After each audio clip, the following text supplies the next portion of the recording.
Olá, bem-vindo ao Livros com Bolo. Eu sou Ed Van Feel e estamos lendo Crônicas de Limiar, volume 1, O Necromante, capítulo 21. Dias que passam, noites que ficam. Quando o sol começava a pousar por trás da casa e o vento começava a anunciar a chegada da noite, Hit achou que já estava na hora de convidar Vanna para uma bebida, mesmo achando que isso pudesse soar repetitivo. Eles já tinham treinado e cavalgado a tarde inteira, almoçado juntamente com os outros e retornado às atividades do campo, como alimentar os cavalos e cuidar dos outros animais. Joabe estava na porta da frente da casa de braços cruzados, observando o romano, Peter e Gruf tentando fazer uma coisa de madeira gigante passar pela porta. Vanna, chamou Hit. Posso lhe dizer uma coisa? Claro. E o que Hit achou que seria fácil, de repente se tornou insuportável. As palavras sumiram e ele temeu fazer papel de idiota. Quando precisar, é só pedir, disse por fim. A moça continuou fitando-o, esperando algo mais, já que achou a oferta, apesar de simpática, deslocada. Obrigada, respondeu ela. Quer dizer, pode contar comigo. Eu vi que vocês estão passando por problemas e se precisar de alguém para conversar, ou mesmo para tomar uma bebida. Dirk acordou! Ele percebeu que ela estava olhando para um ponto acima do seu ombro. Virou-se e viu um movimento numa das janelas do segundo andar. Quando se virou novamente, Vanna já tinha ido embora e corria na direção da casa. Hit respirou profundamente. Pelo visto, ele tinha concorrência. Vanna correu para casa, mas percebendo que a entrada estava bloqueada pelo que quer que fosse que aquilo que Romano... Eita!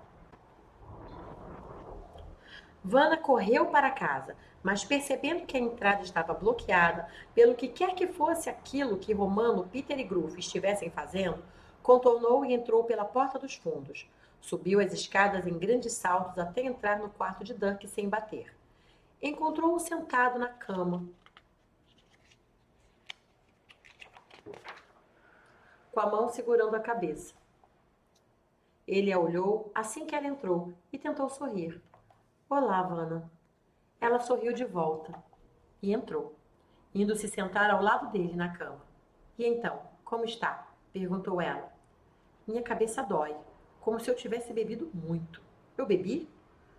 Não, quer dizer, talvez, não sei. Ele a olhou nos olhos. Seu rosto estava menos cansado e ela estava feliz de ver o azul de seus olhos novamente da cor do céu em dia de verão. O que aconteceu? Vanna respirou profundamente. Esperava poder empurrar aquela explicação para outro momento. Pegou-lhe um pouco de água em cima do móvel onde repousava uma ânfora, uma caneca e uma bacia. Você foi possuído por um deus chamado Balzu. Dirk arregalou os olhos. Balzu? Seu culto foi proibido há mais de 20 anos? O elmo era o canal para ele. Quanto tempo? Perguntou ele, tomando um gole da água como se isso ajudasse a empurrar essas ideias. 4 dias. Dirk olhou para a frente, tentando compreender os fragmentos que via diante dele. Imagens perdidas que se pareciam com pedaços de sonhos. O que eu fiz nesse tempo? Não se preocupe com isso agora. Você precisa comer. Isabelle disse que em poucos dias você estará novo em folha. Isabelle? Dirk se lembrou de estar com ela, mas não era ele. Lembrou-se de um beijo profundo, um beijo profano, um beijo maldito. Eu volto já. Vanna deixou o quarto e Dirk tentou capturar novamente a cena com Isabelle. Mas sua cabeça doeu e ele se viu novamente preso num lugar escuro, imobilizado, gritando, gritando, tentando avisar a todos o que estava acontecendo, tentando pedir que o impedissem. Avisados pela guerreira que ele estava bem, subiram até seu quarto para visitá-lo. Hit ainda o olhava desconfiado. Sua primeira impressão do noviço definitivamente não tinha sido boa. Peter, no entanto, o conhecera antes e sabia que alguém tão gentil não poderia fazer aquelas coisas a não ser que estivesse, de fato, possuído. Estamos felizes que esteja bem, disse Romano, aliviado em ter o amigo de volta. Dirk o olhou e viu seu rosto banhado em sangue. Romano estava sendo surrado e, quando finalmente caiu no chão, olhou para ele, o olhar atônito, incrédulo. Hora de comer! A voz de Vanna interrompeu sua tentativa de se lembrar de alguma coisa. Peter, Hit, Joabe e Totin se despediram. Desejavam melhoras e saíram do quarto. Dirk comeu na companhia dos velhos amigos que tentavam suavizar os acontecimentos dos últimos dias. Suprimiram todas as tragédias e se concentraram em falar de como tudo foi resolvido rapidamente, como ninguém se feriu gravemente e tudo fora controlado com a ajuda do patriarca Christopher de Adamey. Quando terminou, a cabeça doeu de novo, os olhos pesaram e ele voltou a se deitar. Deixaram-no sozinho e ele voltou a mergulhar em fragmentos sem sentido. Naquela noite tiveram um jantar de verdade.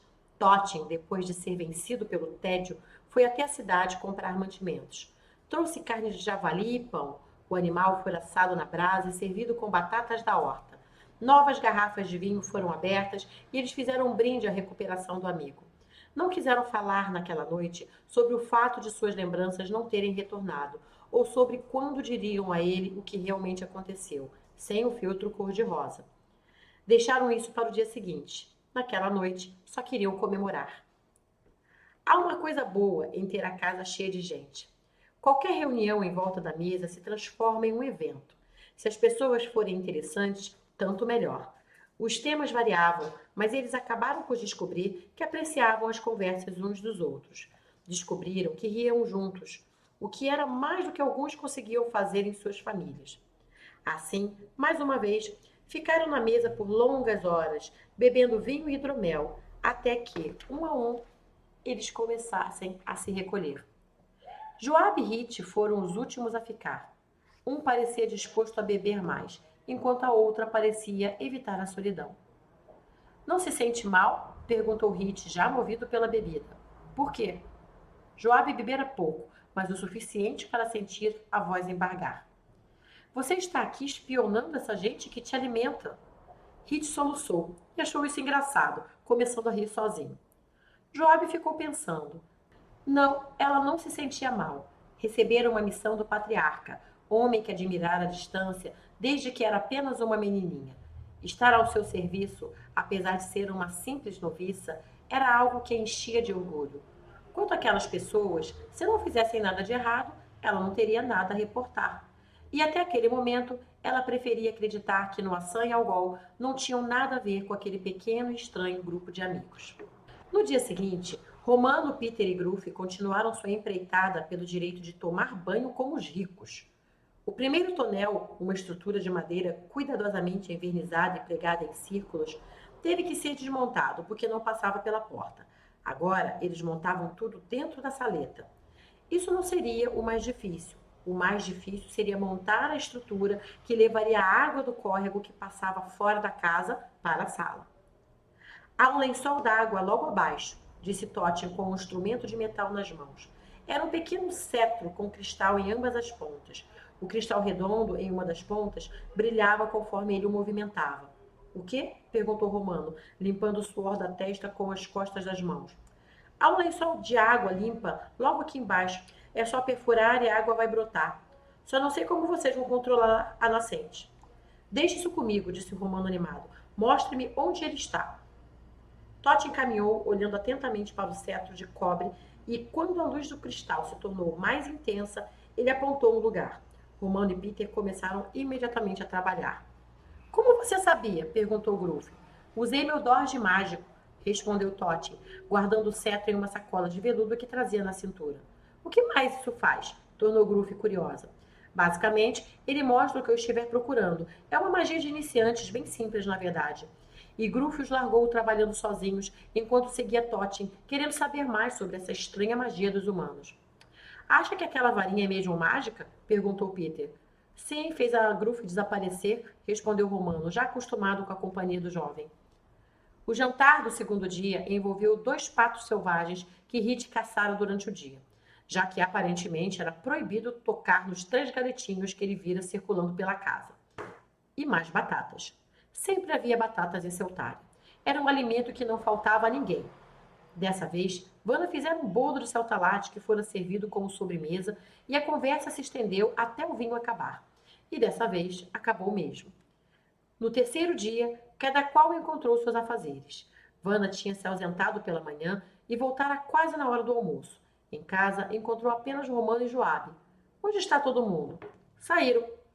Romano tinha sido vago. Vana não entendeu muito bem se ele não queria dizer alguma coisa na frente de Joabe, olhos e ouvidos do patriarca, ou se simplesmente estava com preguiça.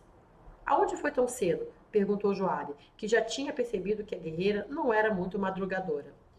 Visitar uma pessoa, respondeu Vana com uma expressão de pesar, enquanto puxava uma cadeira para se sentar com eles à mesa. Vincent? Perguntou Romano, já sabendo a resposta. Vana anuiu com a cabeça. E como ele está?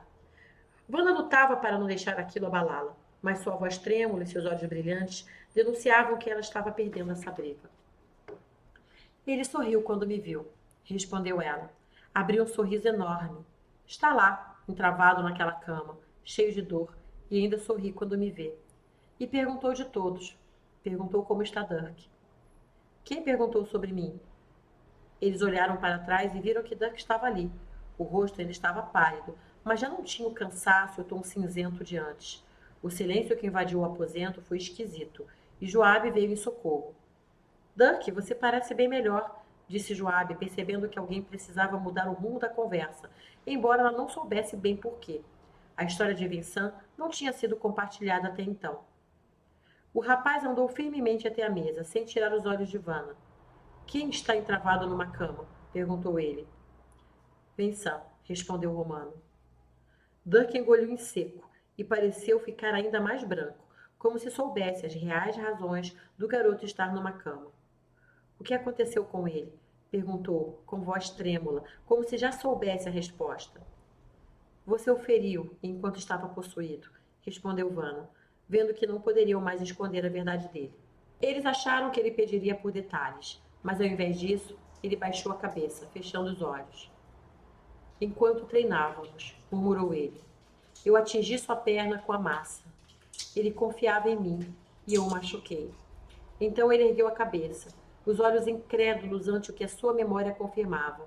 Tudo o que achara serem pedaços de pesadelo agora se mostrava cruelmente real. Olhou para Vanna de novo. Eu ataquei você, disse, a voz entrecortada por uma dor indizível. Eu ataquei você. Vanna se levantou, tentando tocá-lo para dizer que tudo estava bem, mas ele se afastou, olhando a seguir para Romano.